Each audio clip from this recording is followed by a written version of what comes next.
¿Cómo estás, Dani? Bien, bien, muy bien. Una alegría Bien, compartir esta noche con vos. Nos vimos anoche, nos vemos hoy de nuevo, así que buenísimo. buenísimo, genial. ¿Cómo estás? Bueno, por fin las cosas de la tecnología, ¿no? Esto de estar aprendiendo cómo se utiliza todo Totalmente. esto, ¿no? Sí. ¿Cómo te llevas vos con las redes, es decir, con la tecnología? Mira, vos sabés que yo vengo del mundo de los sistemas, aunque no lo Ah, creas. Me, mirá. des- me desarrollé, estuve muchos años dedicándome al desarrollo de software, tenía mi propia empresa, mi consultora de desarrollo de software y bueno, que continúa, mi socio sigue trabajando con la empresa, así Ajá. que de alguna manera, estoy familiarizado con la tecnología, lo cual no implica que no haya sido realmente un desafío, más por el tipo de trabajo que yo hago, ¿no? Que tiene mucho que ver con la conexión relacional, con la presencia del otro, con conectar desde el cerebro límbico, desde lo emocional, y sin duda que ha sido un desafío que nos trajo aprendizaje, ¿no? Ya todos hemos escuchado seguramente decir que el ideograma chino para crisis incluye dos ideogramas, el de peligro y el de oportunidad. Oportunidad.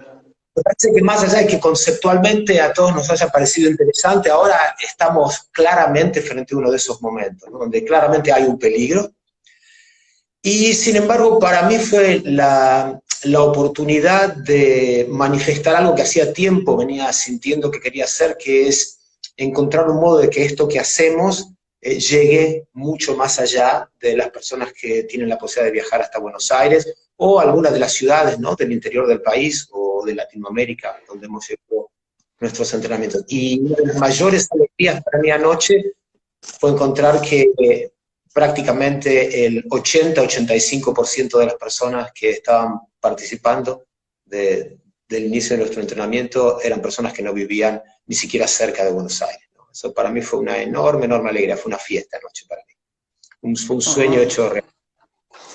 La verdad que sí fue un encuentro hermoso y bueno, ya algo vamos a estar hablando de eso. ¿Qué es lo que diferencia en una persona para en un tiempo de crisis poder ver peligro o poder ver oportunidad? Digo, hoy en día, yo siempre esto lo traigo, ¿no? Porque si bien lo que estamos viviendo obviamente no es nada agradable, ni está bueno que pase, pero digo, hay muchas personas, aunque no parezca y aunque tampoco por ahí la tele lo muestra mucho, ¿no? Hay muchas personas que están viendo la oportunidad y que están viendo que una cosa siempre aclaro la oportunidad y no el oportunismo, ¿no? No me refiero al que vende un barbijo a 500 pesos, no, me refiero a la persona que brinda una solución en un momento complicado como el que estamos viviendo. Entonces, hay personas que en esta época ven una oportunidad, ¿no? Y hay personas que solamente se quedan en el peligro. Digo, ¿en dónde radica eso? ¿Por qué una persona con la misma situación puede ver el peligro o puede ver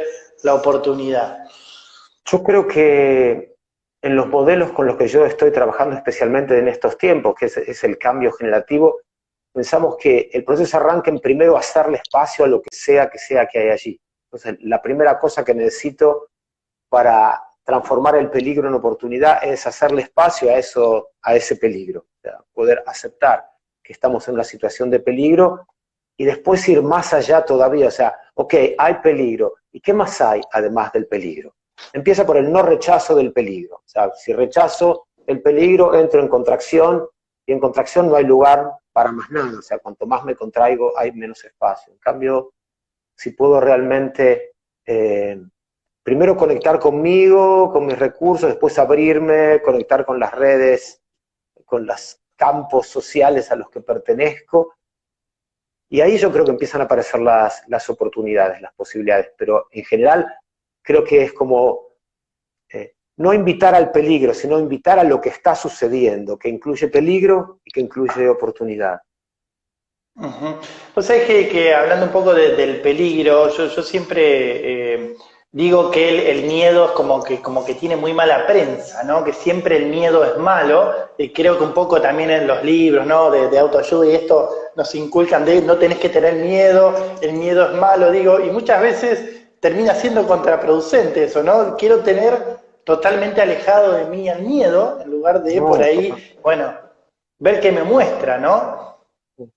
yo creo que no existen emociones negativas, siendo que la emoción es el resultado de un proceso adaptativo de los mamíferos. No existen emociones negativas, existe dinamización de esa emoción en un sentido que no es generativo, pero ni el miedo, ni el enojo, ni ninguna de las emociones que tienen, ni la tristeza, ninguna de las emociones que tienen mala prensa, ¿sí? Las así llamadas emociones negativas, lo son en verdad. Nuestra forma de expresarlo, la que la cultura nos autoriza a expresarla, por ahí son las que no son generativas. Pero no existen emociones que no tengan su espacio posibilitante, ¿no? Y su función.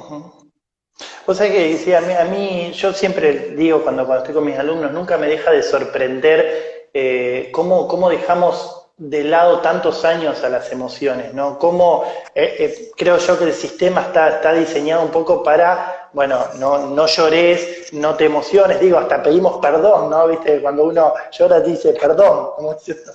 Digo, qué cosa que tenemos que nos cuesta tanto esto, ¿no? Tuvimos tantos años del sistema educativo y bueno, recién ahora en las empresas hablar de emociones se está empezando a observar un poco más positivo, pero tantos años, ¿no? Ocultando las emociones abajo de la alfombra. Es que nuestra cultura nos condiciona para que cualquier cosa que suceda del cuello para abajo, o que se perciba del cuello para abajo, es de segunda categoría si se contrapone a algo que está sucediendo, que está apareciendo como representación del cuello para arriba. Nuestra cultura es una cultura que nos ha cortado por el cuello y todo lo que venga del cuerpo es de segunda, ¿no? ¿Y a qué crees? No sé si quizás si tenés el conocimiento o desde tu mirada de un punto de vista reflexivo, ¿a qué crees? ¿Por qué crees que fuimos así, fuimos formados así o la cultura nos llevó a esto? A dejar tan de lado las emociones. Yo creo que la mayoría de los procesos corticales, especialmente los del hemisferio izquierdo, los que tienen que ver con el lenguaje, con la posibilidad de reflexionar, ¿sí? Son procesos disociativos. O sea, yo para poder mapear el mundo me separo del mundo. O sea, el proceso de construcción de representaciones, nuestro hemisferio izquierdo es esencialmente un hemisferio que vuelve a presentarle a la conciencia aquello que el hemisferio derecho primero le trajo, que es un hemisferio totalmente conectado. Y nosotros en este proceso disociativo empezamos a ver el resto del mundo como cosas que están a nuestro servicio, ¿sí? Empezamos a ver al mundo como recursos, empezamos a ver a las personas como recursos humanos. Y realmente para mantenerme en el tipo de propuestas disociadas que hace el hemisferio izquierdo, necesito estar separado del cuerpo porque el cuerpo todo el tiempo está sintiendo que eso está mal. Y el hemisferio izquierdo tiene como, prácticamente como su foco principal es de qué manera esto puede ser beneficioso para mí, independientemente del sistema, porque el hemisferio izquierdo, justamente, el problema no está en cómo funciona el hemisferio izquierdo, el problema está en que hemos dejado de recibir o de integrar la información del hemisferio derecho. Y no hablo de los seres humanos, hablo de la cultura occidental, esencialmente la cultura de Europa y más especialmente del norte de Europa, que es la que ha de alguna manera globalizado el mundo, ¿no? Para las culturas tradicionales del planeta, el hecho de que había centros de decisión importantísimos en el corazón y en el vientre era conocimiento común de cualquier niño, ¿no? Mirá vos, me hacés acordar calculo que Julio Laya lo habrás leído, lo habrás Sí, claro. escuchado, Sí, lo he escuchado. y hay un video muy interesante en donde él habla de cómo hemos dejado de lado el interior, ¿no? Que está todo basado en el exterior y en el tener y nos olvidamos del interior, sin desmerecer lo que está afuera, pero digo, el desequilibrio entre el interior y el exterior es lo que nos llevó a eso, ¿no? Y en la cultura occidental dejamos tan de lado del interior hasta tal punto de eso es una boludez, ¿viste? Esto de la espiritualidad del interior, digo, no, hasta ese punto, de hecho yo siempre lo digo, me reconozco hace 15 años atrás, era ese que ¿viste? Venía uno y me decía meditar, y yo decía, no, venga con esa, deja de perder el tiempo y generar, ¿viste? Y digo, ¿cómo dejamos tan de lado eso a tal punto de verlo como hasta, ¿viste? No, hasta despectivo. En el desarrollo mismo de la cultura occidental. Hay un autor maravilloso escocés, se llama Ian McGilchrist, es un neurofisiólogo y neurocientífico, ¿no? Y él justamente ha todo su trabajo ha estado en esto de qué ha pasado con los hemisferios cerebrales. Ha escrito un libro maravilloso que se llama El cerebro dividido, el maestro y su emisario, como la metáfora de Nietzsche decía. El cerebro dividido y la construcción del mundo occidental. Y él dice que en algún momento de la historia de Occidente hubo como una especie de golpe de estado del hemisferio izquierdo, ¿sí?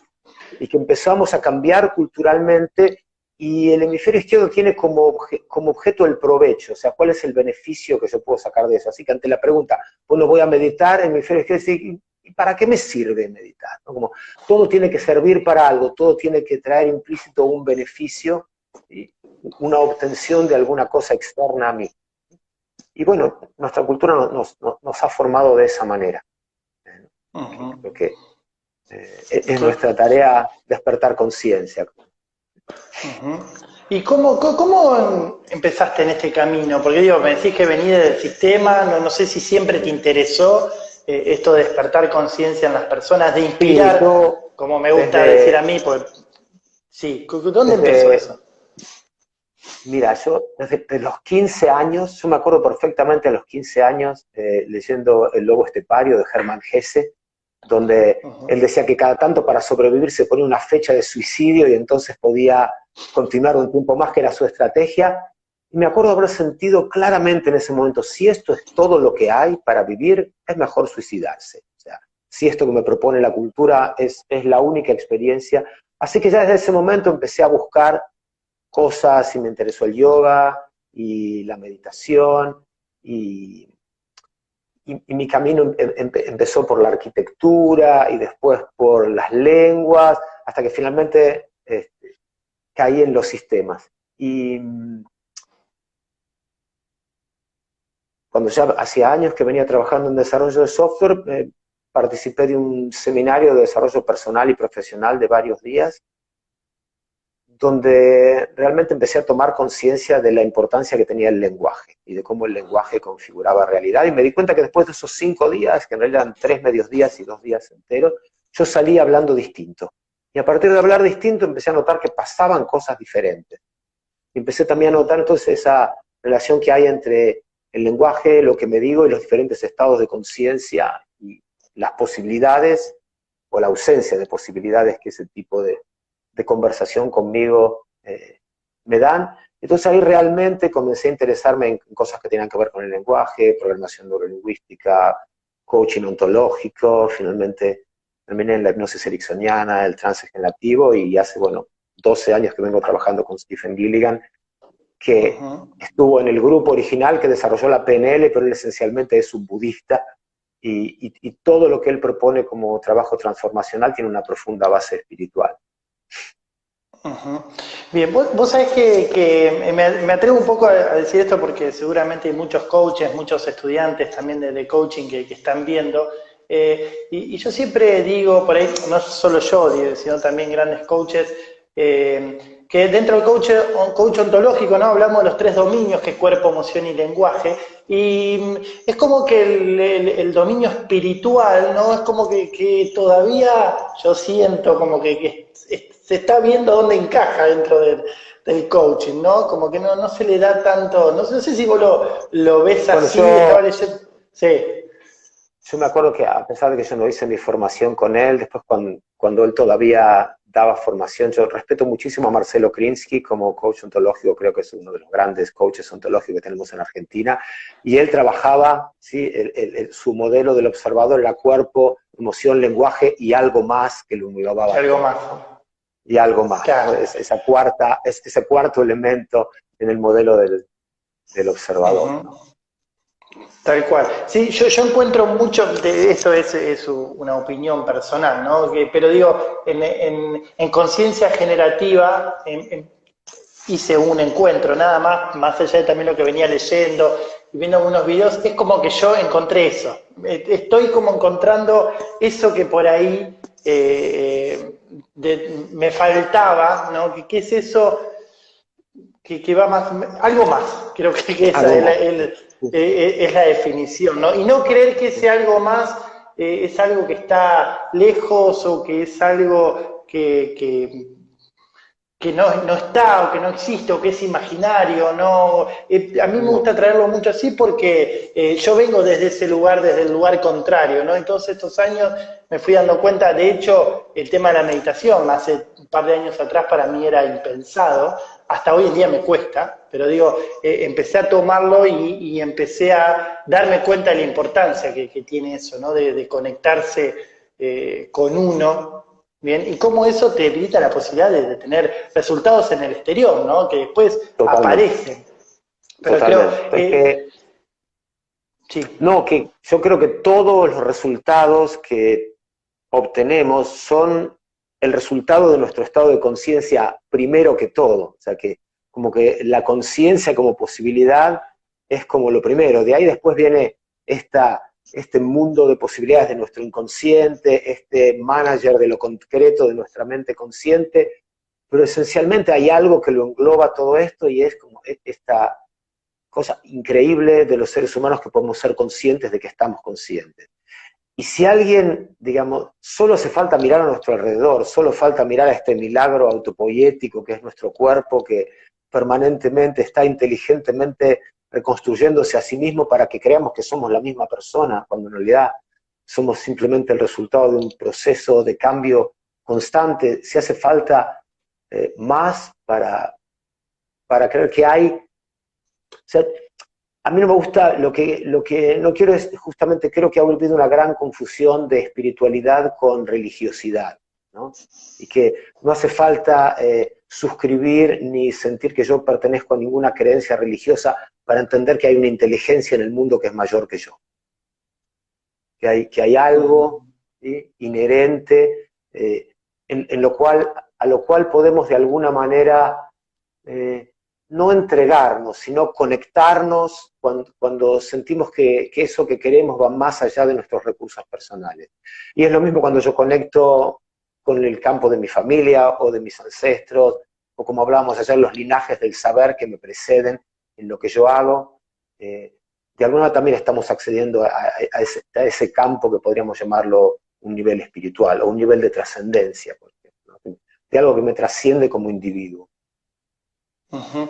Sí, y a veces, pues, la otra vez hablaba también que estamos muy en auge, ¿no? Muy en moda esto de quizás o no me importa la opinión de los demás o hago lo que yo quiero, como yo quiero y sin importarme quizás lo que los demás piensen. Que digo, en cierta medida depende qué, digo, a veces está bueno cuando solamente te dejas llevar por la opinión de los demás todo el tiempo, bueno, está bueno que hagas un corte y empieces a pensar qué querés vos. Ahora, es el otro extremo, ¿no? En donde digo lo que pienso, no me interesan lo que los demás piensen. Creo que estamos un poco entrando en eso, ¿no? Como que nos vamos al otro extremo de creer que no somos seres sociales, que yo voy a ser feliz si no me interesa la opinión de los demás, ¿no? Bueno, eso también es un poco un mensaje cultural, eso es un condicionamiento cultural también. O sea, si pensamos que nuestro pensamiento es algo autónomo e independiente, en el mejor de los casos somos ingenuos, estamos configurados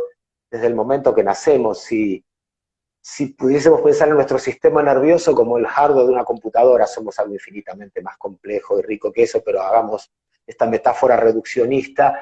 De alguna manera, cuando una computadora sale de la línea de montaje, lo primero que se hace es instalarle un sistema operativo. Cuando nosotros nacemos, lo primero que se hace es instalarnos el sistema operativo que es nuestra cultura, y que nos configura en cuanto a lo que es posible y lo que no es posible, lo que es valorado y lo que no es valorado, y arrancamos con ese condicionamiento. O sea, y si nuestra cultura es una cultura individualista, donde lo importante es lo que hagas vos, que te sientas bien vos, que tengas vos, que te desarrolles vos, que vos estés sano, y nos hacen comprar la ilusión de que lo que le pasa al resto no nos afecta, creo que de alguna manera uno de los aprendizajes posibles de esta crisis, ¿sí?, una de las oportunidades posibles de esta crisis, es que es totalmente mentira. O sea, que estamos tan interconectados que simplemente viene un pedazo de ARN y que justamente como todos somos humanos, todos tenemos la misma vulnerabilidad frente a esa cosa tan primitiva,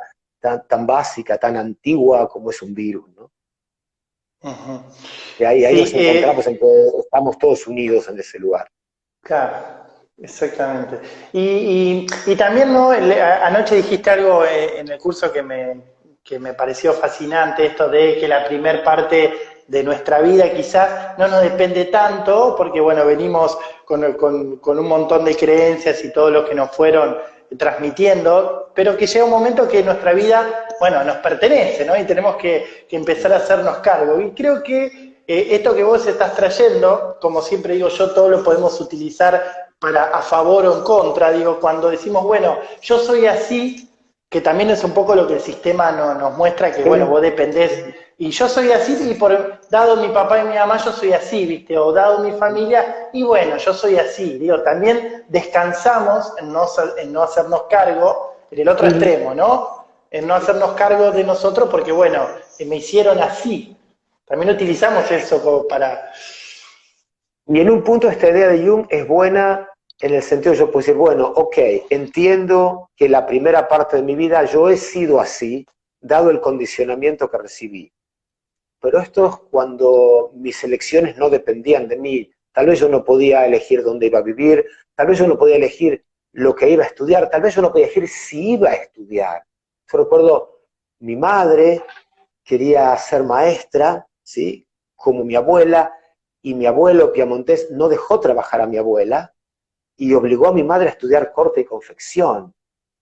¿Entendés? O sea, ahí vemos claramente un caso de alguien que tiene una idea y que se ve condicionado, ¿sí? O mi padre que quería estudiar medicina, pero la familia había hecho muchos esfuerzos para que él estudie y mi abuelo le dijo, no, pero los contadores públicos ganan buen dinero, así que mejor estudiar para contador público. Entonces, estamos hablando de, entonces, estas personas no eligieron, ¿no? O sea, en la primera mitad de su vida otros tomaron elecciones por ellos, ¿sí? Uh-huh. Entonces, si hemos podido tomar elecciones por nosotros en la primera mitad de nuestra vida, somos seres afortunados, ¿sí? Cuando se dio la primera, cuando se barajó la primera mano tuvimos suerte, pero la segunda mano de alguna manera tenemos todo el mazo y somos nosotros los que repartimos las cartas. Era Jung, ¿no? El que traía esta idea. Uh-huh, sí. Que eso incluye, bueno, el hacernos cargo, ¿no? Que muchas veces es lo que nos cuesta, ¿no? El hacernos cargo de nuestra propia vida, el ser protagonista, el preguntarnos, bueno, ¿qué hacemos con esto que nos tocó, ¿no? Es tanto más fácil echarle la culpa a los demás, tanto más, claro. mucho, Sí, mucho sí. más tranquilo. Si me hago Sí. cargo implica que voy a tener que hacer algo al respecto. Uh-huh. Si me hago cargo Sí, implica que yo puedo cambiar. Claro, que de hecho, bueno, Freddy Kosman lo trabaja mucho esto en la filosofía de la víctima, que a mí me resulta muy interesante, y él habla que de alguna manera nos da como una cierta liviandad y tranquilidad, decir, bueno, es por culpa de los otros, yo no tengo, el malo sos vos, yo soy el bueno de la película, ¿no? Entonces, bueno, hasta nuestro cerebro genera cierto decir, bueno, no puedo hacer nada. ¿No? Entonces, también, de hecho, Freddy Kosman, ahora me estoy acordando en el libro, creo que es Liderazgo Consciente, empieza diciendo que hasta para ser protagonista de nuestra propia vida, hasta tenemos que ir a veces en contra de nuestra propia biología, dice él, porque nuestro cerebro va a querer, viste, relajarse y decir, bueno, no es culpa mía, y nosotros tenemos que como imponernos en eso, ¿no? Como metáfora interesante que trae. Entonces, hacernos cargo también implica, ¿no? un montón de situaciones que quizás, bueno, tengamos que sobreponernos, ¿no? Totalmente, totalmente. Acá Shadi hace una pregunta que me parece súper interesante. Dice, ¿y cuando tenemos el mazo, arrastramos creencias? Sí, cuando tenemos el mazo, arrastramos toda la creencia. Y parte del trabajo es la depuración del mazo, de alguna manera, ¿no? Y empezar cada creencia que aparece primero, a ver, esto es de mi experiencia, esto es una cosa que construí yo, ¿sí? O sea, si vuelvo al ejemplo de mi madre, es verdad que las mujeres mejor se quedan en la casa y no salen a trabajar, es verdad que los contadores ganan más dinero y es mejor que ser médico. O sea, hacerme cargo y recuperar el mazo también significa hacer una selección de esta carta sí, esta carta no, y varias tirarlas a la basura. Sí, y cuál elijo quedarme, ¿no? ¿Con cuáles elijo? Exactamente, ¿cuáles son las creencias, cuáles son los valores que realmente quiero que muevan mi vida de ahora en más? Ese es el gran salto de toma de conciencia y de recuperación de libertad. Ujú, tal cual. Dani, no sé cómo estamos de tiempo. Arriba donde dice vivo, si tocas ahí te dice, porque viste que a la hora te Dice, Instagram te borra. Yo no lo puedo ver porque me invitaste vos, pero bueno, acá ahí me debe dice, decir. me dice Sí. 37, hay un ojito, pero no sé si son las personas que están 36, sí, es eso. Exactamente, Normalmente es la cuenta regresiva. Sí que tenemos mucho tiempo exacto. todavía, Sergio. Bien, Sí. yo por las dudas para que no nos No, para que corte, esas son ¿no? las personas, porque sube, baja 35, donde dice vivo no me Claro. muestra nada. No, pero si vos en el vivo apretás A ver, con el dedo, ahí cambia y te ahí muestra el está. reloj. Sí, sí, Ahí sí. está. Llevamos 26 minutos. Ah, listo, perfecto. Vamos. Estamos de 10. Sí. ¿Qué es lo que más te entusiasma de esto que vos hacés? Que ahora quiero que me cuentes un poco de conciencia generativa. Que te veo? A mí me di cuenta que lo primero, la otra vez hablando con un coach, de que me inspira de una persona es ver que lo que hace le apasiona. Así sea lo que haces vos, lo que hago yo, o ver un mecánico apasionado por arreglar el auto, ¿no? Digo que me di cuenta y no hace mucho descubrí eso, digo, me inspira ver a alguien que le apasiona lo que está haciendo, ¿no? Mira, Y me pasa con la música, también me pasa mucho, quizás puedo, me di cuenta, ¿no? Empezando, voy pasando y a lo mejor veo un artista que quizás musicalmente no me gusta mucho, pero me engancho viéndolo y me doy cuenta que me quedo por la pasión, ¿no? Que le pone. Entonces, ¿y a vos qué es lo que más te apasiona de lo que haces? a ver, lo que más me apasiona de lo que hago es ver la transformación en las personas y ver mi propia transformación en el proceso. Eh, yo soy, veía en tu perfil que vos te declarás un aprendiz, yo también en mi página web me Sí. declaro un aprendiz crónico. Eh, Mucho tiempo yo pensaba que lo que me apasionaba era enseñar, pero me di cuenta que lo que me apasiona del proceso es el aprendizaje. Así, a mí lo que me apasiona es aprender y ver a las personas aprendiendo. Y, y hacer esto desde el arte, porque a mí también me apasiona la música y algo particular que tiene conciencia generativa es que es un proceso que incluye una dimensión artística. Cuando yo hice uno de mis primeros entrenamientos con Gilligan en San Diego y estamos en el último día de toda una semana haciendo como un trabajo de diseño de futuro. Yo claramente me vi transmitiendo estas cosas que estaba recién comenzando a integrar en mi vida, te estoy hablando de hace 10 años atrás, y me vi haciéndolo en la naturaleza y acompañado de amigos músicos. Y los primeros entrenamientos que dimos de conciencia generativa fueron de hecho en la naturaleza y todos los años hacemos, es como nuestra fiesta, que hacemos un entrenamiento de una semana en algún lugar hermoso en la naturaleza, donde parte del aprendizaje es la comunidad que se crea. Otra de las cosas que me apasiona es esto, es la sensación de comunidad, la sensación de que cada uno es un olón completo, formando parte de un olón más grande que es la comunidad que se arma alrededor de los entrenamientos. Y otra cosa que me Ujú. apasiona es que en esos entrenamientos, a pesar de que Zoom me lo hace un poquito más difícil, yo también puedo hacer música, pues yo soy músico, así que en Conciencia Negativa cantamos y tocamos instrumentos y hacemos Ujú. de la musicalidad parte del entender la comunicación, porque mi idea es que en realidad siempre que estamos hablando estamos cantando, solo que no nos damos cuenta. Yo me acuerdo de Ujú. chiquito que mis padres nunca quisieron comprar algún lugar de vacaciones, que era algo que en los años 60 era muy común, que una familia de clase media tuviese un lugar donde irse de vacaciones, un departamento en Mar del Plata, una casa en las sierras de Córdoba. Y mis padres decían, no, si compramos un lugar, vamos a ir siempre al mismo lugar y nos vamos a perder la posibilidad de conocer otros lugares y de aprender nuevas cosas. Así que yo de chico ya me fascinaba esto del lenguaje y era siempre muy curioso y le preguntaba, ¿por qué en todos lados hablan con cantito y nosotros no? Porque justamente nuestro canto se nos transparenta y no nos damos cuenta de cómo estamos cantando todo el tiempo cuando hablamos y nos parece que son los otros los que cantan. Una cosa que me pasa cuando viajo, tal vez por este entrenamiento en programación neurolingüística de aprender a ir al compás de los otros, es que siempre me preguntan, ¿por qué es que vos no tenés acento argentino? Y lo que me pasa es que cuando voy a otro lugar músico como soy, inmediatamente, si no empiezo a cantar algo del otro, me parece que estoy desafinando cuando hablo. Si algo de mi forma de hablar no tiene algo del ritmo, no tiene algo de la musicalidad, no tiene algo de la diferencia de cómo hago una pregunta o cómo es una respuesta, siento que estoy desafinando, siento que estoy fuera de tono, siento que estoy fuera de ritmo en esa conversación. Una conversación tiene un ritmo, tiene un tono, tiene una cadencia, y en conciencia generativa tenemos la posibilidad de explorar muy en profundidad eso, ¿no? Cómo nuestra comunicación se puede convertir en encantamiento. Dani, ya que te tengo, quiero aprovechar para preguntarte, digo, porque muchos coaches y también otros terapeutas también que comienzan, siempre tenemos por ahí la tendencia de, bueno, hacer un poco más de lo mismo, ¿no? Un curso de liderazgo, un curso de coaching, y digo, y vos lo que contás es, bueno, de alguna manera haber hecho algo diferente, es decir, mezclar un poco la música con lo que haces. Digo, no sé si eso te ha costado, te ha llevado a alguien que te diga, che, hacer eso ni se te ocurra. Digo, ¿cómo hacer para sobrellevar y cómo animarnos a hacer algo diferente? ¿No? Mirá, agarrar el coaching y mezclarlo, ¿cómo? Sí. Yo estuve como bastante tiempo pensando, sobre todo, o sea, empezamos haciendo esto como seminarios cortos en la naturaleza, que era medio original, y en un momento me pareció, hace como 3 años, claramente la idea, un poco más, como 4 años, de dar una formación, hacer una formación anual.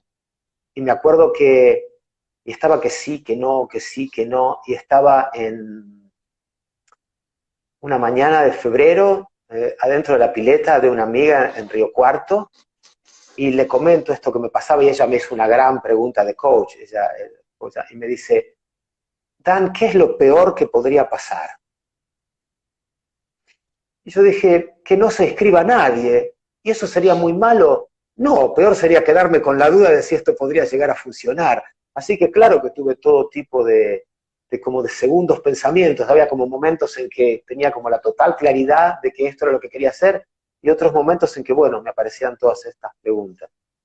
Y sin embargo, cuando terminé de entender esta cuestión de la relación entre los hemisferios, del profundo desequilibrio que hay en nuestra formación cultural, entre adquirir competencias de hemisferio izquierdo y adquirir competencias de hemisferio derecho, es que dije, ok, tenemos que, quiero realmente crear un proceso que, tomando herramientas de trance generativo, que es como la tecnología de base que utilizamos para hacer lo que hacemos, que son los modelos que comparto desde Stephen Gilligan, de qué manera podemos integrar competencias de hemisferio derecho. Y fue muy interesante porque leyendo ahí a McGilchrist me enteré que para las personas que no están entrenadas, o sea, los que no tienen como educación formal en música, tanto el proceso de hacer música como el proceso de disfrutar de la música es un proceso enteramente de hemisferio derecho. O sea, en el hemisferio izquierdo solo aparecen los músicos entrenados, en los músicos que tienen educación formal.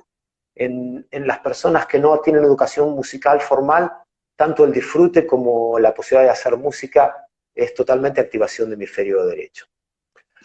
Así que bueno, justamente dije, vamos por algo diferente, vamos por utilizar el cuerpo, vamos por utilizar la musicalidad de la voz, vamos por utilizar la metáfora, todas. Y por supuesto todo esto dinamizado y proyectado y generado desde el uso del lenguaje, desde un uso generativo del lenguaje. O sea que entrenamos cómo utilizar el lenguaje para activar el hemisferio izquierdo, cómo utilizar el lenguaje, que es parte esencial de nuestra mente verbal consciente, para invitar y generar representaciones, ¿sí?, en nuestra mente inconsciente. Tal cual. Dani, te pregunto, ¿cómo haces? Esto también es algo que los coaches, yo siempre digo, corremos serio peligro, ¿no? En esto de que el ego no nos morfe y no nos haga creer que somos, ¿no? Grandes, ¿viste?, solucionadores de la vida de las personas. Que un poco también está ligado a las cosas lindas que las personas nos dicen y que yo siempre agradezco un montón, ¿no? Pero digo, ¿cómo hacer para no...? Yo te veo a vos un tipo que te dicen un montón de cosas lindas, te llenan de gratitud, y digo, y siempre estás en un equilibrio, ¿no? De hecho, muchos coaches se morfan de eso y llega un momento de decir, bueno, llegó, soy el Salvador. Digo, ¿cómo haces para estar siempre en equilibrio? Y también para los que están arrancando, los cuales me incluyo, si bien hace unos años siempre estoy teniendo muy presente eso, ¿no? Que no creernos de que ya está, de que somos los grandes salvadores. ¿Cómo haces para estar siempre ahí en un equilibrio? De recibirlo, pero no de irnos para el otro lado. De no creérmela. La vida me ofrece infinitos espejos para no creerme que soy nada en particular, pero tengo una metáfora que me ayuda muchísimo. Yo creo que cuando las personas me llaman, me mandan un mail, me mandan un WhatsApp, me mandan un mensaje por Instagram, ahora ya uno, a veces es difícil acordarse, alguien me había mandado un mensaje por dónde era y empezar a buscar por todas las redes. Pero yo tengo la total certeza de que en el momento de que la persona me llama, hay un proceso que ya se inició adentro de la persona. Porque si no, la persona no me estaría llamando. Y estoy convencido de que cuando la persona cruza la puerta del estudio, llega una persona que está embarazada de una nueva versión de sí misma. Y que me ha honrado eligiéndome como su partero. Y que, como sucede en la mayoría de los pueblos tradicionales de la tierra, o muchos de los pueblos tradicionales de la tierra, cuando la madre está lista para parir, se va solita junto a un curso de agua, tiene a su bebé, lo limpia, vuelve y lo presenta a la comunidad. Yo sé que esa persona va a parir a su nueva versión, como decían, Menguito, conmigo o sinmigo, ¿sí? Y eso me hace como sentir mucha gratitud por el hecho de que me haya elegido a mí, ¿sí? Y como también vengo del mundo de los sistemas, tengo también otra metáfora, una segunda metáfora más tecnológica, y es que en realidad la persona, como te pasa muchas veces, ya tiene descargado en su sistema nervioso la nueva versión de su sistema operativo, pero está teniendo algún problema con el instalador. Como yo era el chico de las computadoras, viene a mí para que lo ayude con la instalación, pero ya bajó completamente de la nube y su nueva versión habita dentro suyo. Y lo único que hacemos en la sesión de coaching es abrir el espacio, o sea, mi tarea es abrir un espacio y mantener ese espacio abierto para que el parto pueda suceder de la manera más favorable posible.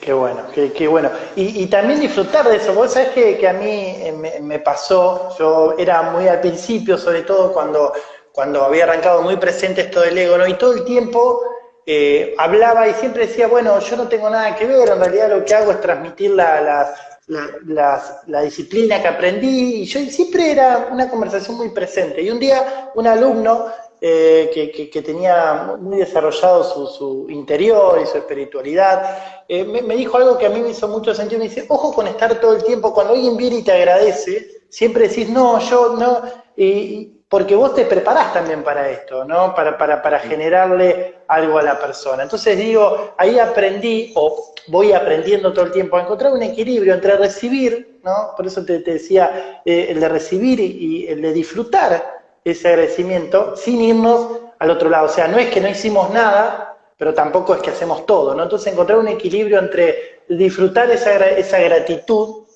¿no? Pero a su vez no creernos que hicimos todo, ¿no? Me parece ese equilibrio. Yo también disfruto muchísimo de lo que hago y hace mucho tiempo que cuando alguien me agradece, jamás se me ocurre decirle de nada, porque sería minimizar el proceso, pero siempre le digo que es un placer. Mi respuesta, gracias, ha sido un placer hacerlo, porque la verdad que hay un amigo mío que muchas veces en los entrenamientos dice que no nos escuchen nuestros sponsors, porque por ahí se enteran que nosotros haríamos esto aunque no nos paguen. Claro. Qué bueno, qué bueno. Dani, ¿por qué hay varios ahí del otro lado? Todavía están a tiempo, se pueden sumar a Conciencia Generativa, ¿no? Sí, empezamos anoche. Nosotros ya lo planteamos de entrada, que todo el tiempo pasa que la gente se entera al último momento, está consultando hasta el último día, y que hasta el segundo encuentro era posible unirse. Así que hasta el miércoles de la semana próxima hay tiempo para unirse a esta formación, que bueno, es nuestra primera formación 100% virtual, la que hemos empezado a comienzo de año. Esperamos poder terminarla presencialmente en Buenos Aires, pero esta ya la hemos pensado para que los 3 módulos de la formación se puedan dar en forma virtual. Y nosotros decimos que es en presencia a través de Internet. Que la formación es presencial, solo que nuestra presencia sucede a través de Internet. nosotros de este lado, como vos y yo ahora, estamos plenamente presentes y las personas que están del otro lado están plenamente presentes. Y solo utilizamos estas redes de expansión de nuestra mente de campo que hemos creado, con la maravilla que es nuestro intelecto, para poder estar conectados a través de la distancia, para que la distancia, nosotros decimos siempre que esta mente de campo, esta tercera mente de la que hablamos en conciencia generativa, que es una mente social, es también una mente que se basa en conexiones no locales. Y en este momento la tecnología se ha convertido en un expansor de nuestra mente de campo. Como todavía no he desarrollado, ¿sí?, mi capacidad de comunicarme telepáticamente contigo, cosa que tal vez dentro de algunos cientos o miles de años la humanidad desarrolle. Por el momento, a falta de telepatía, hemos diseñado todas estas redes de comunicación, internet, etc. Uh-huh. ¿Y por qué el que está mirando ahí tendría que hacer conciencia generativa? Yo tengo un montón de argumentos, pero quiero que vos, que sos el maestro, me lo digas. ¿Por qué crees o por qué el que está mirando debería hacer esta formación? ¿Qué va a encontrar ahí? Yo creo que la invitación de conciencia generativa está especialmente diseñada para alguien que esencialmente quiere estar profundamente presente para sí mismo y para los demás. Y que a partir de esa presencia pueda desarrollar formas de comunicación que sean totalmente respetuosas tanto del otro como de ellos mismos. Y que al mismo tiempo puedan entender la relación que hay entre todo el aspecto no verbal de nuestra comunicación y nuestra emocionalidad, ¿no? Realmente hacemos muchísimo foco en esta idea de que la parte de nuestro sistema nervioso que maneja nuestras emociones no entiende el lenguaje. Y que cuando entendemos eso, cuando entendemos que la música de la canción es en algunos casos más importante que la letra, en términos de poder actuar sobre la emocionalidad del otro. Si pensamos en el liderazgo, para dar un tema que es común en el mundo de los coaches, el liderazgo esencialmente es mover la emocionalidad del otro. El líder hace algo con la emoción del otro que hace que el otro quiera seguirlo, no es el capataz que va atrás y con el látigo genera temor y el otro avanza para escapar del látigo. Acá el líder avanza y es capaz de hacer algo con su emoción que lo contagia al otro y el otro desea seguirlo. Y si no entendemos que el cómo de nuestra comunicación en términos de generar influencia emocional, y si entendemos la emoción como disposición para la acción, si no entiendo eso y sigo pensando qué le digo, en lugar de pensar antes cómo se lo digo, cómo genero el contexto emocional para que este mensaje verbal tenga una llegada al otro, nuestra potencia como comunicadores se va a seguir viendo disminuida. Me pasó mucho como de recibir como feedback esto que vos decís, esto, wow, qué bárbaro, cómo comunicás, tu voz, lo que haces, cómo usas el cuerpo. Y dije, bueno, ok, empecemos a hacer un automodelado, empecemos a ver qué son estas cosas que yo hago, cómo podría enseñarle a otros a hacer lo mismo que hago yo. Y de ahí surge un poco la idea de conciencia generativa. Entonces creo que en principio es para alguien que quiere incorporar en su vida prácticas para estar plenamente presente en todo momento, consigo y con los demás. Prácticas que le permitan cambiar su estado de conciencia cuando ese estado en el que estoy no me permite lograr los resultados que quiero, y realmente arrancamos por el cuerpo. Yo creo que cuando tuve mi formación como coach ontológico, una de varias formaciones de coaching que tuve, me pareció muy interesante el modelo del observador, pero sentí que me daban muy pocas herramientas para trabajar con el cuerpo y con las emociones, o sea que había maravillosas herramientas para trabajar desde lo lingüístico, pero que había que ir a brevar a otros arroyos si queríamos tener herramientas poderosas para hacer modificaciones desde lo corporal y desde lo emocional. Así que bueno, creo que en Conciencia Generativa buscamos tener un equilibrio, le seguimos dando muchísima importancia al lenguaje como camino generativo, pero también le prestamos muchísima atención al estado del cuerpo, en lo que todos los constructos de nuestra mente cognitiva están siempre en relación directa con el estado de nuestra mente somática. Sí, y justo que hablaste de liderazgo, ¿no? A mí en mi curso de coaching siempre vienen para decir, bueno, quiero aprender a liderar a los demás, un equipo de trabajo, y siempre yo le digo que lo primero que tenemos que hacer es aprender a liderar al que más cerca tenemos, que somos nosotros mismos. Si no, para mí la clave del liderazgo hacia los demás es el liderazgo de uno mismo, ¿no?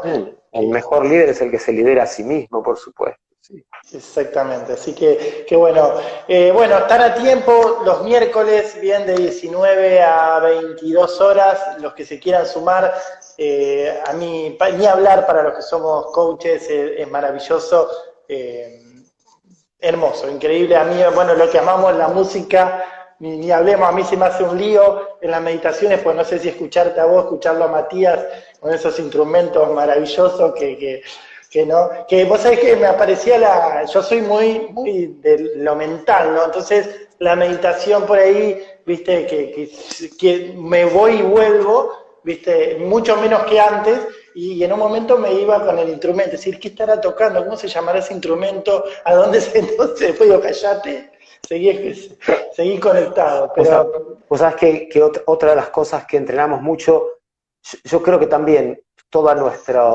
nuestro condicionamiento occidental nos hace que la meditación en quietud sea casi como un posgrado. Y yo he encontrado que es mucho más fácil entrar en estados meditativos en movimiento, y por eso que trabajamos mucho con esto de viñasa, ¿no? De la sincronización de la respiración con el movimiento, como una manera de entrar en estados meditativos, pero teniendo el cuerpo que me está todo el tiempo trayendo de regreso al momento presente.